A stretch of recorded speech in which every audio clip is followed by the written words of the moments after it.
So you may have heard on my other podcast, Tales from the Break Room, that I am sick right now. So this episode is sort of a narration gauntlet.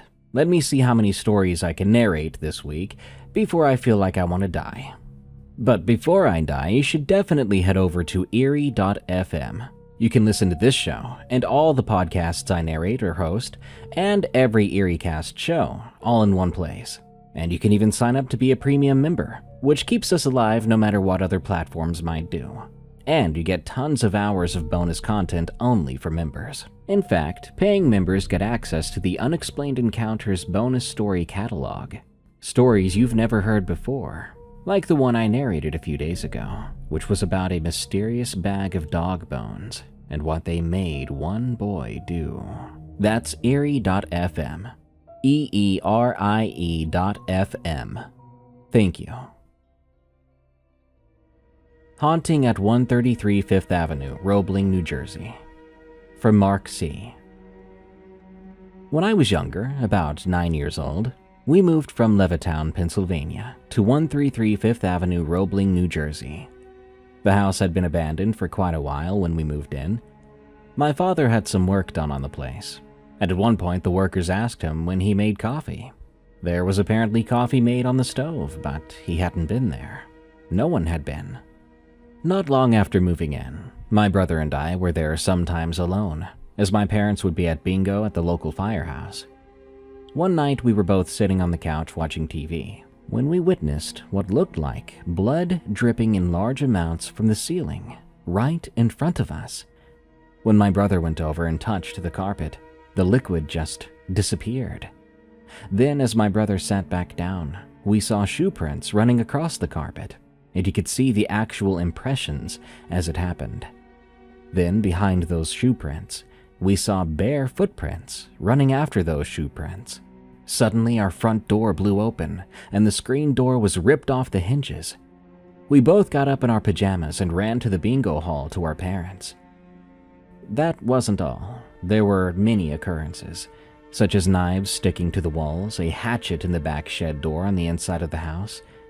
We saw one night, my father and us two sons, a woman dressed in a white wedding dress, gliding up the stairs from the first floor all the way up to the third floor and into a room where she disappeared. My father and the two of us also had been awakened many times with some very heavy feelings as the covers were pulled completely off. My father contacted a priest friend of his from the army. He told him to make crosses out of aluminum foil and place them on every door. But then things got much worse. Eventually, my father's friend, the priest, came to bless the house, and he had all of us follow him to every corner in every room as he prayed. He started down in the basement and went up to the third floor. He threw holy water in every corner, and we kept hearing loud bangs and doors shutting. After we finally got to the last bedroom, the priest looked at this mirror, a very old one my father had found in the basement and cleaned up. That's when it all started. So the priest blessed the mirror. Then my father told him how he had found it. The priest said that the mirror was the cause of all these problems and that he was to give it away, not sell it, but to give it to someone who would willingly take it. He gave us a prayer to say every day to keep what he said was a poltergeist away. He said that he had researched the house and found it was built on ancient Indian burial grounds. Since my grandmother had recently passed away down the street, he said most likely it was her chasing the poltergeist out of the house. After that night, things became very calm, and even the feeling in the house was no longer heavy. The priest also told us the previous owner had hung himself in the second-floor bedroom years before. We ended up moving out of that house about a year later. We also asked the neighbors, and they told us the stories of the house we didn't know. It was quite an experience as a kid my age back then, so I'm definitely a believer of ghosts and poltergeists now. A horror I left in my childhood, and plan to keep it that way. From Ari. This encounter happened to me when I was around 6, and I tried to forget it ever happened, just so I can try to live a normal life. I would go to my family farm a few days away from my home nearly every year or so. I'd been going to this farm since I was a baby, so this place wasn't relatively new to me, and large dangerous wildlife was an uncommon sighting, but not necessarily rare. I only hope that what I saw that day was just a sick wild dog, maybe some prank pulled on me by the neighbors that lived a little bit away. That day was going pretty normally, except for us getting a few new cows. My granddad was down in the paddocks with them for a while I stayed up at the house with my little sister, who was around 5 years old at the time. We were playing around with the old binoculars that our grandparents happened to have for us, so we wouldn't complain about being bored. At the time, I was spying down on the back paddocks from my house's back patio, as the cows down there had some funky patterns, like funny splotches of black and brown over the white fur, like a canvas with paint splatters, or the pattern my favorite cow had, like a messy heart over her shoulder. It was around 3 p.m. at the time. The shadows were already looming across the closer paddocks, and my granddad had started making his way back to the house, his jeans moving over his shaky legs that had been worn down by time, with his checkered black and red polo shirt that seemed to never age. I didn't pay it much mind as I continued to observe the cows. After a few minutes, the cattle started to go crazy, running around and stomping around with erratic movements. I slowly followed their eyes, and I saw this large dog-like creature with what looked like patchy black fur and deathly gray skin, which made it look like it came straight from the movie series Resident Evil or the movie I Am Legend due to its almost dead look. I watched it run against the fence line of the paddock near the cows with unnerving speed. It scared me out of my off-branded denim dress, as I had never seen a creature of that size or description around here. Luckily, it was on the side with the forest, and electric wires lined both sides of the fence, but I never actually got to get a clear look at what it was. The way it ran sent a shiver down my spine. I never told my parents or granddad either, as I didn't want to be seen as attention-seeking or a liar.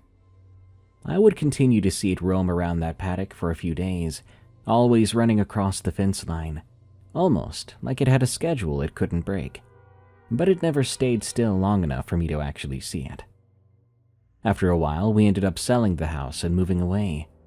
I never got to identify the creature, but its unmatched speed and horror film-like run continues to haunt me. To this day, I try to stay away from my old family farm, and if I have to go near it, I'll take a detour. It knew my name. From Anonymous. People always ask why I remember every detail of this story so clearly. Temperature, sounds, even the exact position of furniture inside the shelter. I think your brain records things differently when it genuinely believes you might die. Every second from that night feels burned into me with unnatural clarity. I can still sketch the layout of the room from memory. I can still remember how the air smelled when I opened the door to leave the next morning. Most nights I can ignore it, but every once in a while I'll hear somebody whistle outside my apartment building, and for a few seconds, I'm right back there again. This happened in the Upper Peninsula of Michigan during the last week of January 2022. I'd gone out alone for 3 days to photograph abandoned logging sites buried in the snow. I wasn't inexperienced. I'd been hiking and winter camping since high school, and I usually preferred being alone in the woods. No traffic or people, just the weather and distance. I had a satellite phone, emergency supplies, and extra fuel. I wasn't some idiot wandering into the forest unprepared. The area I chose had once been active logging land back in the 1940s and 50s. Most of the roads weren't maintained anymore, but old maps still showed where the camps and supply structures used to stand. I parked my truck at a locked forestry gate and hiked nearly 7 miles north along a frozen road. Snow reached almost to my knees in some places. The woods there were dense enough to block most of the wind, which sounds comforting until you realize how quiet that makes everything. Even during daylight, the forest felt closed in. Trees packed tightly together, long stretches where you couldn't see more than 20 feet in any direction. Around dusk, I reached the shelter I planned to stay in overnight.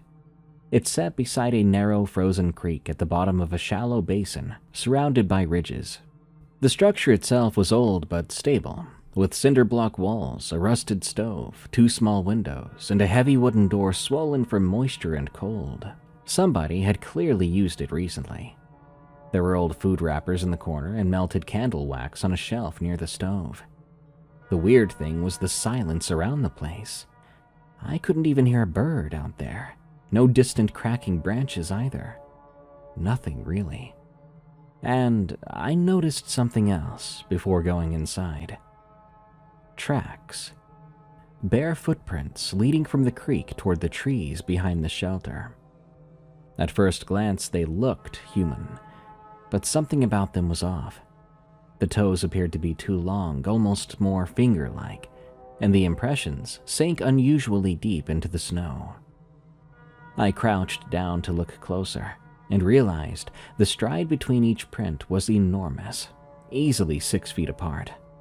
I remember actually laughing quietly to myself because my brain refused to process what I was seeing. I told myself they had to be distorted somehow, maybe by melting and refreezing snow.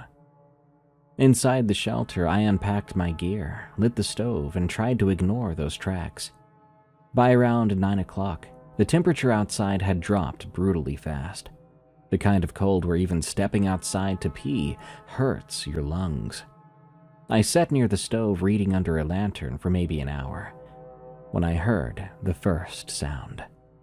Footsteps moving through snow outside the wall just behind me. Very heavy and slow footsteps. I stopped reading immediately.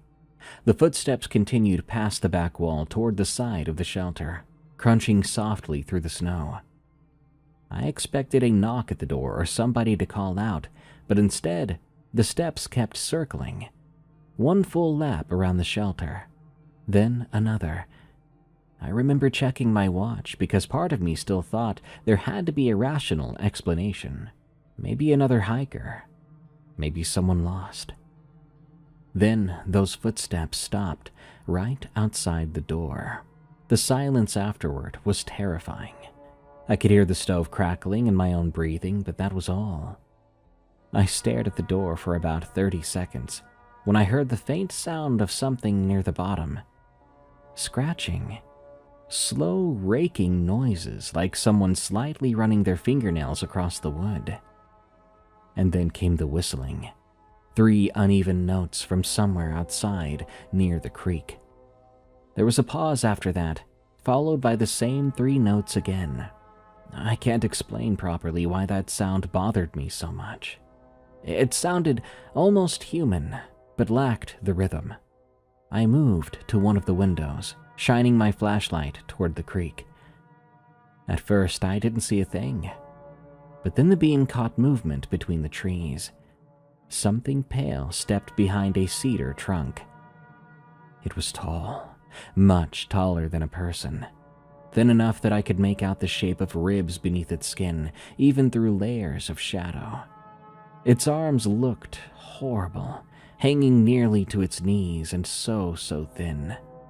What I remember most clearly was how it moved.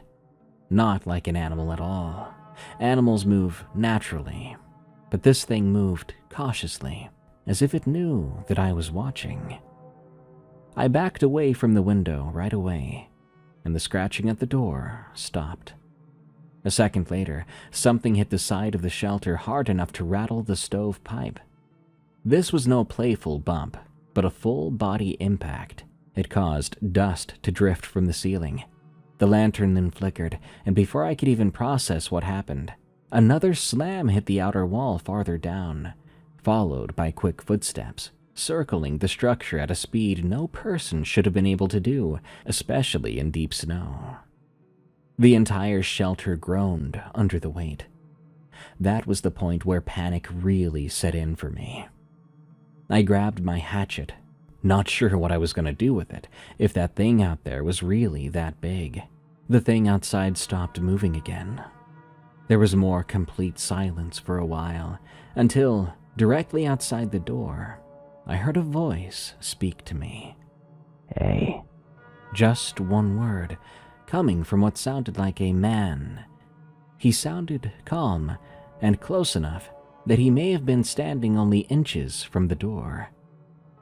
I dared not reply. After a few seconds, it spoke again. "Can you help me?"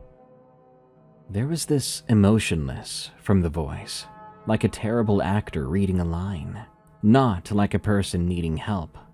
But then, in that same voice, it said my first name. I've replayed that moment in my head 1,000 times, but there was no explanation for it. I hadn't seen anyone on the trail, so nobody could have seen my gear, which might have had my name to read. No one had followed me from the trailhead. No one I knew was out here. And as my mind was boggled by what I heard, the door handle began to turn, slowly. But the door didn't open. The handle stopped moving. A few seconds later, something leaned gently against the door from the other side, and I could hear it breathing, whatever it was. And that's when the smell hit me, like a metric ton of various rotting creatures and roadkill. I backed into the far corner of the shelter, while that thing outside began dragging its nails slowly down the wood again. After 3 repetitions, there was silence once more. I waited for a minute before I heard the footsteps moving away toward the creek.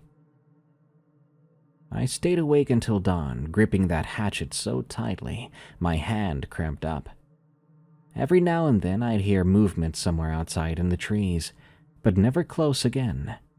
Just distant crunching through snow. One time I heard the whistle return far off in the woods, those same 3 notes. When daylight finally came, I opened the door carefully and stepped outside. Tracks covered the area around the shelter. Deep, barefoot impressions circled the building dozens of times. Some passed directly beneath the windows. Others climbed the snowbank beside the wall where something had clearly reached the roof. Near the creek, I found where it had been standing while watching the shelter. The snow there was compressed so deeply, it almost exposed the frozen dirt underneath. And beside those prints were smaller tracks. Deer tracks. Hundreds of them. All stopping abruptly at the creek's edge, as if an entire group had suddenly turned around all at once. I packed my gear and left immediately. About 2 miles back down the trail, I noticed something that nearly made me throw up from fear. A second line of footprints had appeared beside my own in the snow line near the trees. Bare footprints that were fresh. They moved parallel to my footprints for half a mile, and they appeared to have stopped every moment that I had stopped too. I finally made it to my truck just after noon. I remember locking the doors instantly after getting inside, even though I knew how irrational that might be. I was shaking like a leaf anyway. Before pulling away, I got the overwhelming feeling that whatever followed me out of those woods was watching right now. If you're ever alone somewhere remote and the forest suddenly goes quiet, do not ignore it. Don't try to prove to yourself that you're brave.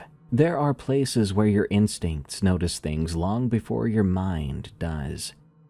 If you ever hear someone outside at night calling your name from beyond the trees, yet so close to the door at the same time, do not answer.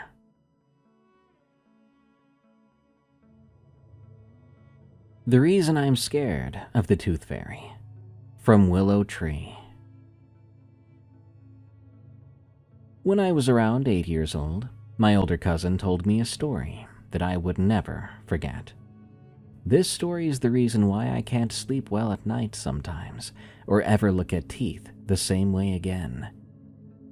My older cousin Jamie was always into scary stories and always seemed intrigued when I got scared of those stories. But this story goes. Once there was a girl who was normal at first look, but she was peculiar and weird at times. Her family never knew why. Her only friend ever seemed to be her brother. He was the only one she would ever talk to. But for weeks on end, she wouldn't come out of her room, not even for food. She'd always tell everyone to go away. Her brother was worried and started bringing her food. But soon her food requests would get weird. Raw meat and bones in them. She would finish her food and push the plate back under the door. Her brother was getting scared, and each time he heard her eat, it was like it wasn't her anymore. The sounds sounded like they were coming from her throat. One day, her brother noticed a weird, sickly sweet, pungent stench. He knew that smell from when him and his sister found a rotting animal years back. He knocked on her door, asking if she was okay. The voice that came from behind the door sounded raspy and dry, not like the sister he knew. "Give me more meat," the voice croaked. The brother became scared and ran from the room, but something in his head told him to get the meat. It felt safer than just ignoring it. He came back to the room with the plate of raw chicken meat with bones. He wanted to open the door, but he was afraid. Then he pushed the nerves aside and opened the door. What he saw inside was a sight he would remember for the rest of his life. His sister sat in the corner. It looked like she was taller, as if her bones had grown. The skin on her body stretched on the bones. Her ribcage was almost like it wasn't even on her body anymore. The hair on her head had fallen out in clumps, only patches remained. Her head rotated around, her body unmoving, just her head, like her neck had been broken long ago. Her face was the worst part. Her teeth were gone, eyes bloodshot.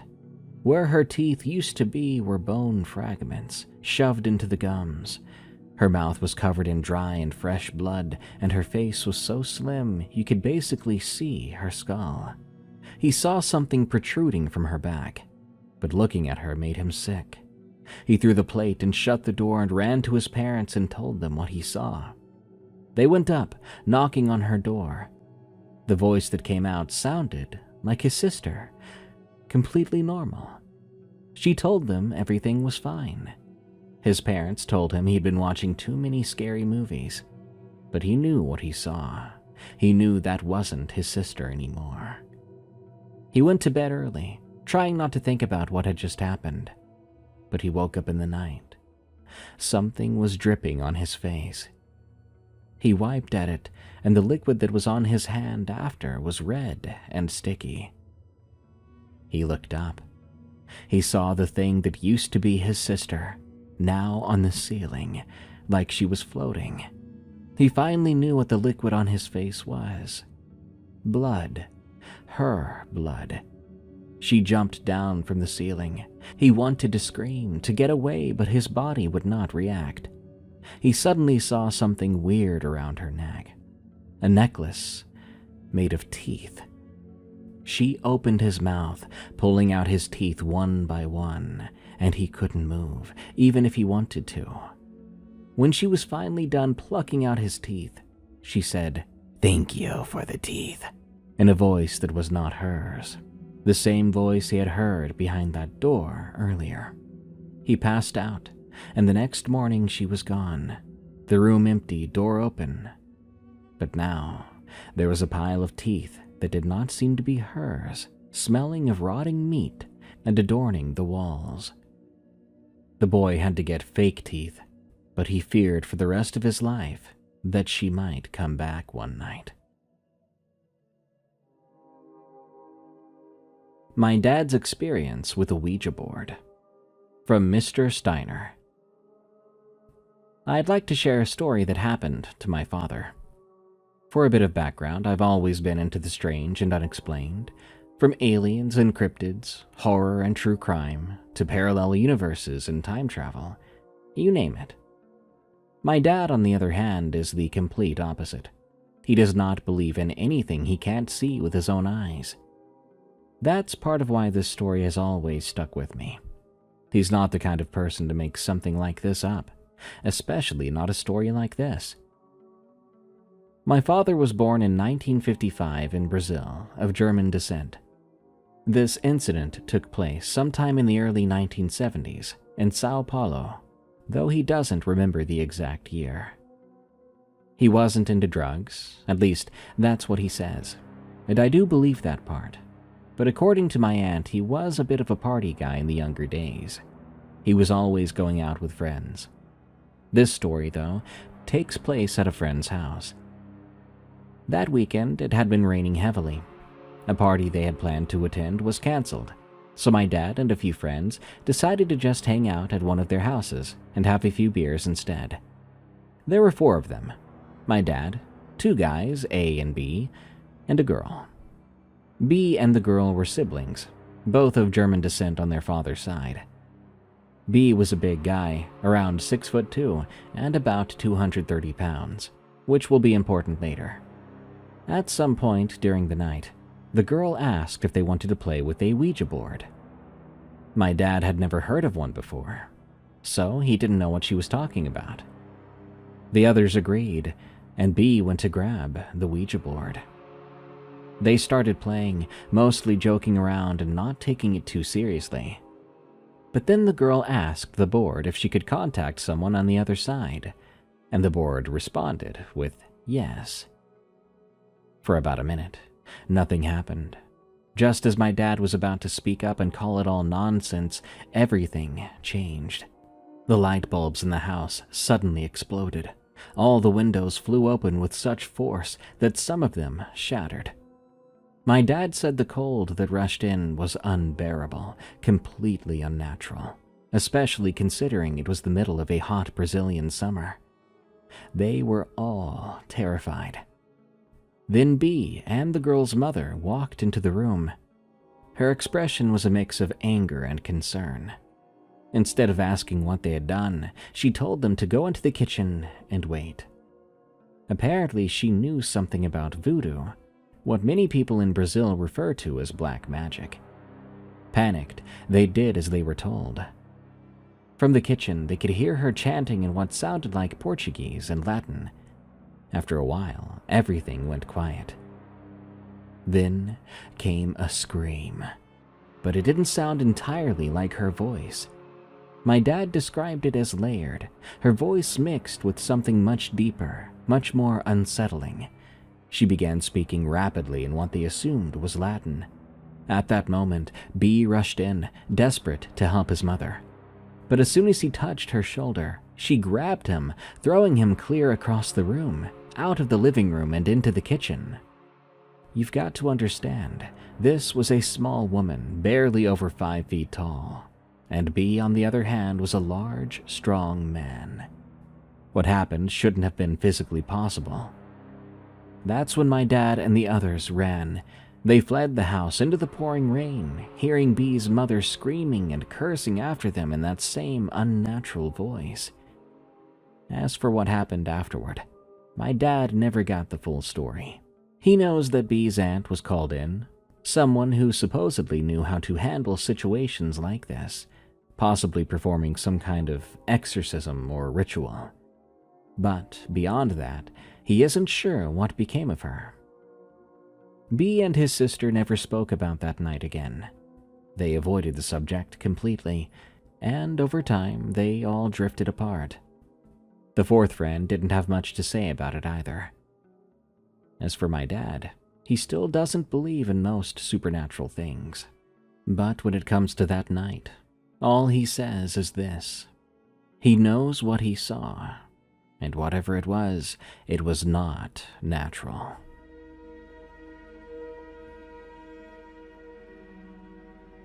The Dog Man That Mauled My Dog. From Gremlin Studios 78. I'm sending this story because it has been weighing on me for years, and no one I tell believes me, though I've only told mostly family.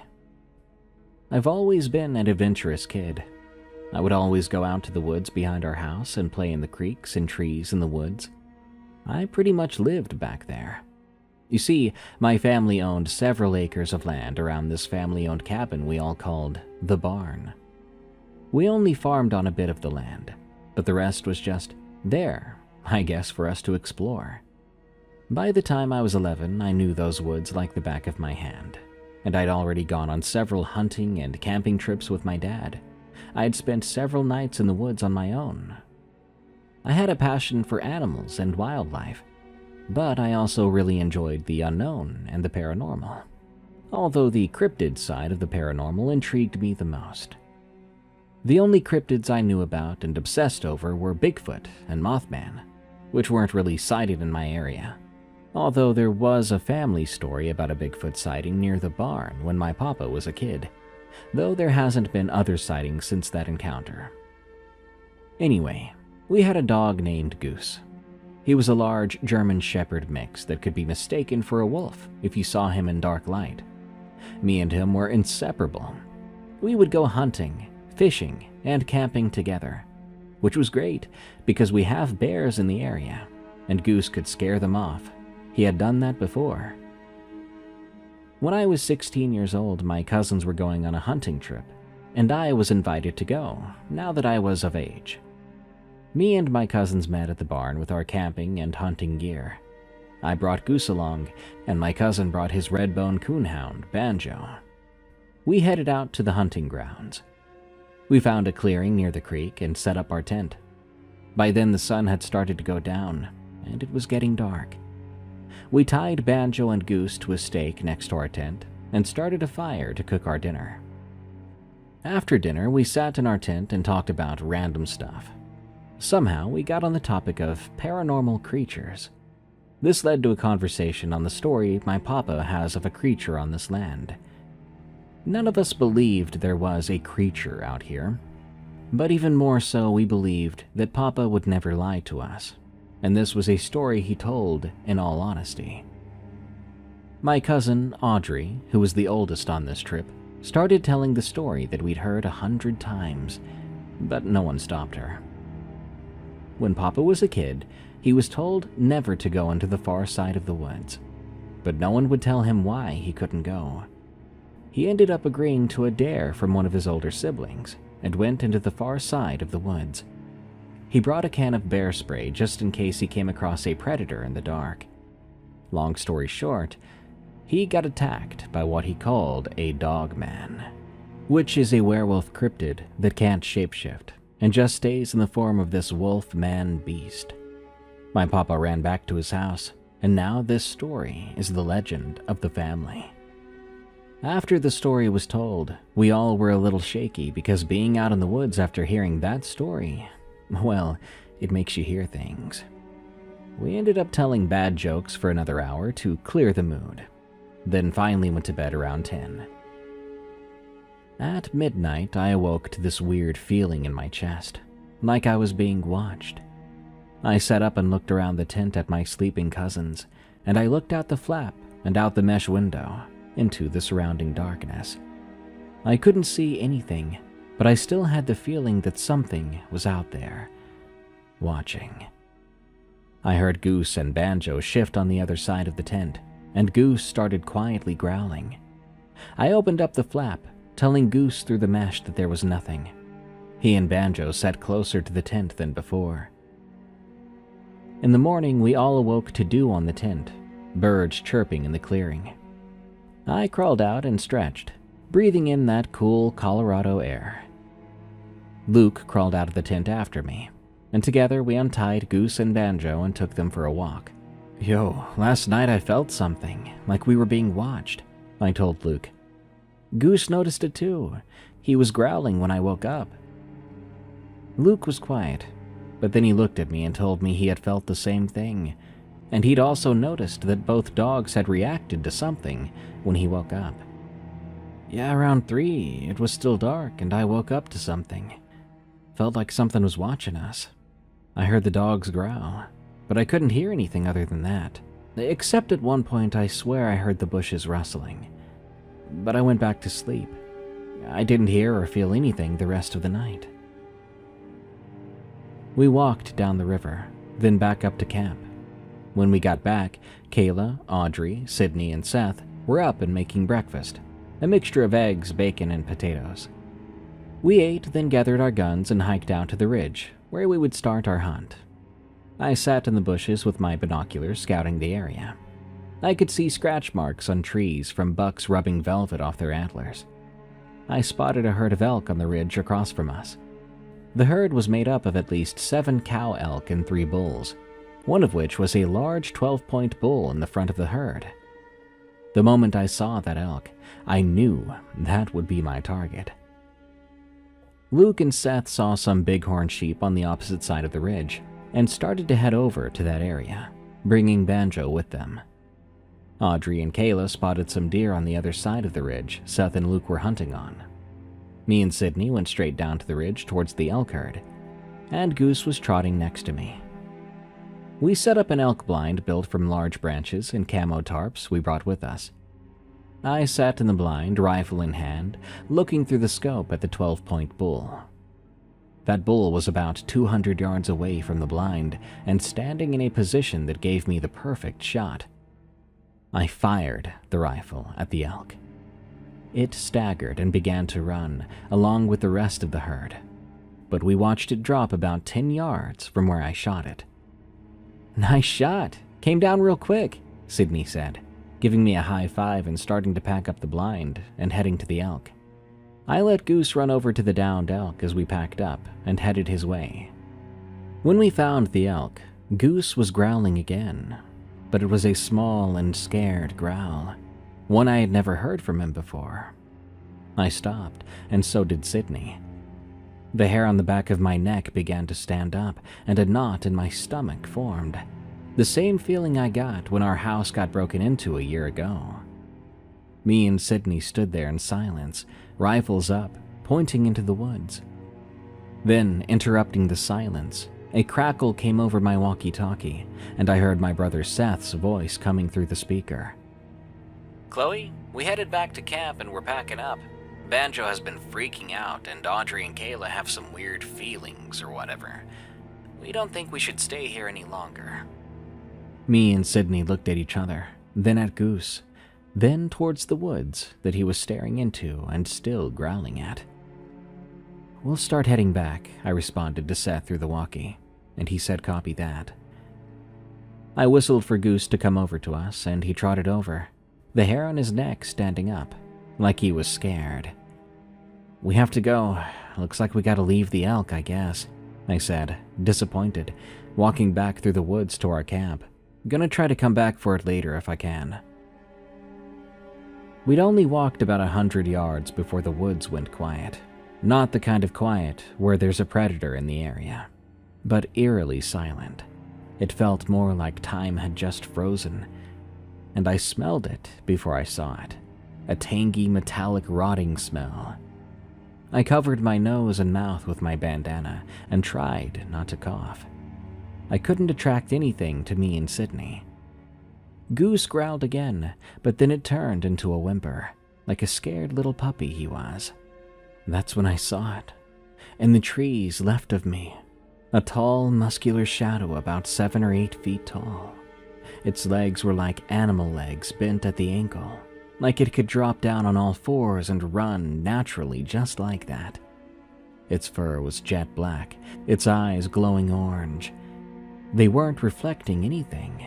They were glowing, I was sure of it. There wasn't much light in the dense forest, nothing that could reflect on that thing's eyes.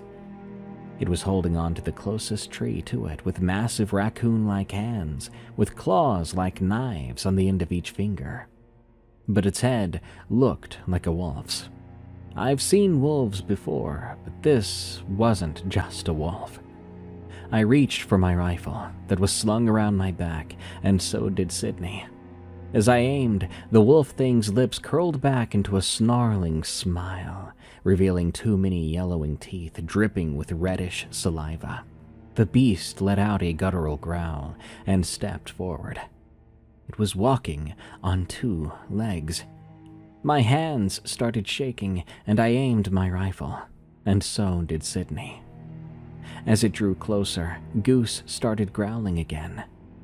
The thing paused and looked away from us, towards the direction of our camp, its nose twitching, making a wet sniffing sound as it sniffed the air, sensing something we could not.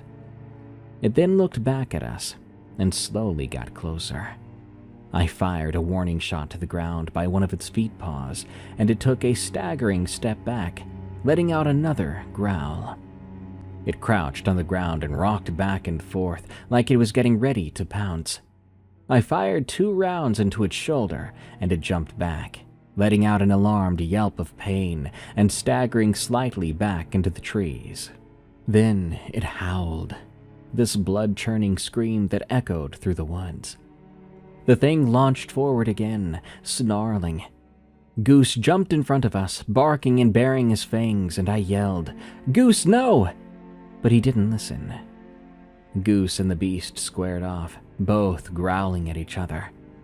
Sydney fired another clean shot at the creature, which yelped, but still fought with Goose. Goose was big and fast enough to dodge all the creature's blows. At the time, I wanted to run. I wanted to get out of there. But I could not bring myself to run away from my dog, my best friend. "Come on, Chloe, we have to go!" Sydney tugged on my arm, but I couldn't pull my eyes away from the fight. Then both of the animals stopped and turned around to face the same direction as the creature looked before. Banjo sprang from the bushes then. He released a type of growl I'd never heard before from him. He lunged at the beast and clamped his jaws on the dogman's neck, and it yowled. Sydney was finally able to pull me out of my trance and drag me through the forest as we ran.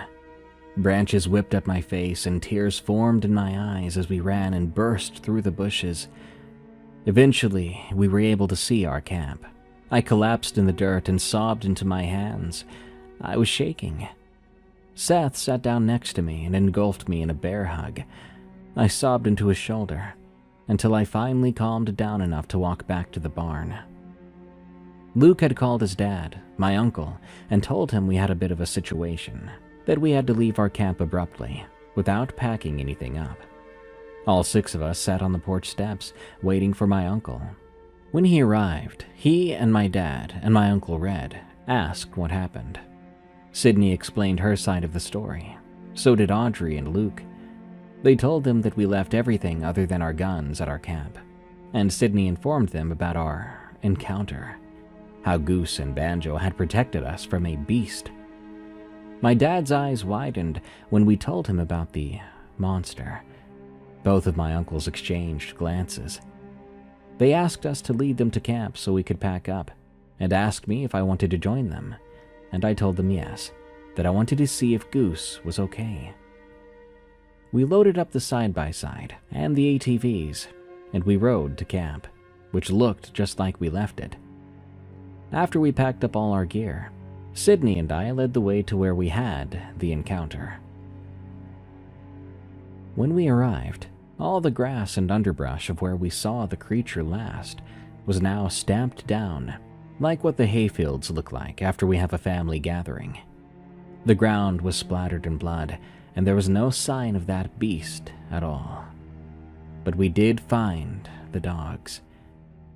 Banjo was unrecognizable. His fur was torn and shredded in a bloody mess of fur and mud. And we found Goose next. He was in better shape than Banjo, but still injured badly. His thick coat was covered in blood and scratches, and half his face was gone. He was still breathing, so we wrapped him up in a blanket, and Uncle Red rushed him out of the woods to the vet. When we got back home, we buried Banjo in Luke's backyard. My cousins and I never went back to that spot, or even in those woods again.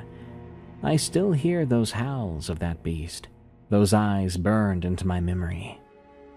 Goose thankfully survived, although he lost the left side of his face and his left eye, along with one of his legs.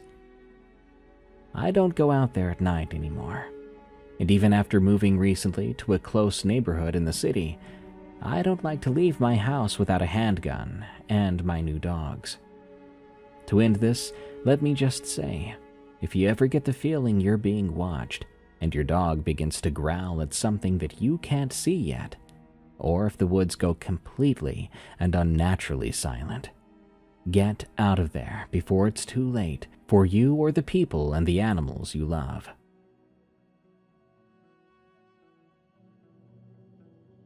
The light that brought a feeling with it. From Why Time. I used to live in a small town in Tennessee. Around 2024, when I was about 13 or 14 years old, my family had just sold our home. Because of that, the 6 of us ended up moving into a small shed that had been converted into a house. It wasn't meant for that many people, so space was really tight. My siblings and I all slept together in the living room, while my parents took the only actual bedroom. It always felt a little off living there, not necessarily haunted or anything, just uncomfortable sometimes, like it was a little too quiet at night, especially with the fields stretching out behind the house. One night, I woke up randomly in the middle of the night, feeling really thirsty. I don't remember what time it was, but I know it was deep into the night. Everyone else in the house was still sleeping, and everything was completely silent. I lay there for a minute, listening, but there was nothing. No movement, no talking, not even any outside noises. Eventually I got up, and I walked into the kitchen to get some water. Our back door was a sliding glass door, and you could see straight out into the field behind our house. As I walked into the kitchen, I happened to glance outside, and I noticed a light. At first, I didn't think it was anything crazy. My grandma lived in a camper next to the house, so I thought it was probably her. I thought maybe she couldn't sleep, so she was walking over to grab something. But the more I looked at it, the more it didn't make sense. The light wasn't coming from her camper. It was coming from farther out, from the cow field behind our house. I stopped and just stared at it for a moment. It was moving, for sure, slowly but steadily coming closer.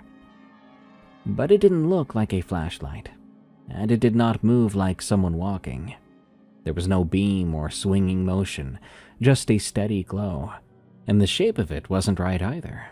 It didn't really have a shape. It was just light, kind of shapeless, almost like a glowing presence instead of something physical. As it got closer, I started to feel something that I can't fully explain. At first it was subtle, but then it hit me all at once, a heavy feeling of loneliness and despair. It didn't feel like my own emotions either. It felt like something was being forced onto me, like the air around me had changed. It was overwhelming. I remember standing there, frozen, staring out the glass door at this thing getting closer. But I didn't run, and I didn't call out to anyone. I didn't move. Then it reached the fence, and it didn't stop. It passed right through, like it wasn't even there. That's when I knew something was seriously wrong. My heart was racing, but my body would not listen. I was stuck there, watching as it kept coming. It reached the back of the house, and then it went straight through the sliding glass door, entering our home.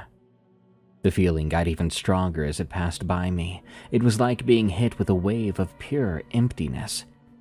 What made it even worse was that it didn't react to me at all. It didn't look at me. It didn't slow down. It was like I wasn't even there. It kept on moving, drifting past me into the living room, where my entire family was asleep.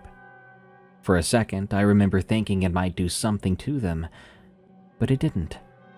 And it kept going, never hesitating, never interacting with the thing. It kept going in a straight line. Then it reached the front of the house, and just like before, it passed straight through the front door and disappeared. The moment it was gone, that feeling disappeared too, just like that. I stood there for a long time after it left, trying to understand what I had just seen and what I'd felt. I didn't go back to sleep for some time. I kept thinking about how wrong it all was. I never told anyone about it. In my family, ghost stories and things like that were usually brushed off or ignored, and I didn't think anyone would take me seriously. But I know what I experienced. I've experienced other unexplained things that I might share in the future. So thank you for giving people a place to tell their stories. Well, we basically made it to a full episode, right? Maybe a few minutes short. Thank you all for sticking through this with my nasally sounding voice, I'm sure. This has been Unexplained Encounters, and I've been your host, Darkness Prevails. Send me your scary unexplained stories at darkstories.org, and support my show and unlock extra Unexplained Encounters stories over at eerie.fm. Till next time, everyone, stay safe out there and stay creepy, because this world is a strange one.